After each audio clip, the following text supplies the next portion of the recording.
Hi everyone, welcome to our cooking show, Cooking 'em with Rachel, Abhinav, Amelia, and Samantha. Today we'll be cooking up yeast-raised donuts and demonstrating how we can use convection as a method of heat transfer while also demonstrating the process of fermentation. By the end of this video, you will become a pro at making donuts and also how to cutely style them.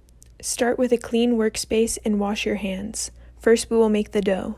Whisk together the dry ingredients in a large bowl.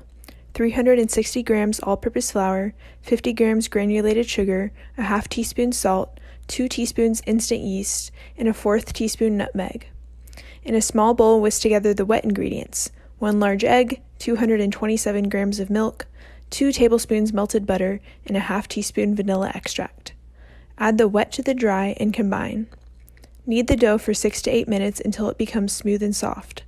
An important precaution to take when cooking is to ensure that your nails aren't painted. If they are painted, then it is necessary to use single-use gloves, as painted nails can hide dirt or other contaminants and can even flake off into food. When wheat flour is mixed with a water-based liquid such as milk, gluten is formed from the proteins gliadin and glutenin. Gluten is a strong and stretchy protein that gives structure and chew to baked goods like our donuts. Kneading our dough helps develop more gluten and breaks and reforms the gluten strands, making them more elastic to allow the dough to better retain gas. Now place the dough in a greased bowl and cover it. This is the bulk rise. Let it sit for an hour and a half until the dough has doubled in size through fermentation.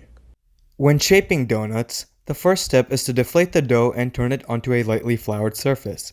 Gently roll the dough into a layer that is a 1/4 inch thick and cut out the donuts with a 2.5 or 3 inch round cutter. Use a 1 inch cutter to cut out the donut hole. Afterwards, cover loosely with greased plastic wrap and let the donuts rise for 30 minutes to an hour until they double in size. Next, we're going to fry the donuts. Put about an inch of oil into a skillet and heat up the oil until the temperature reaches about 350 to 400 degrees Fahrenheit.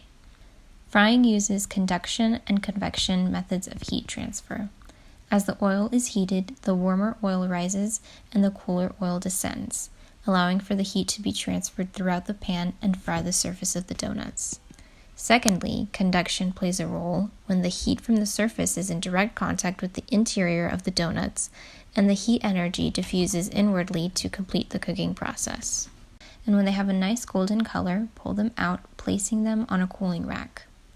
Lastly, we can style these donuts. Most of these donuts have either a glaze, white frosting, or chocolate frosting, topped with some cute stylish sprinkles. By the end of this video, hopefully you have learned all about gluten formation, seen how heat was transferred, and even a few steps of how to become a pro donut maker.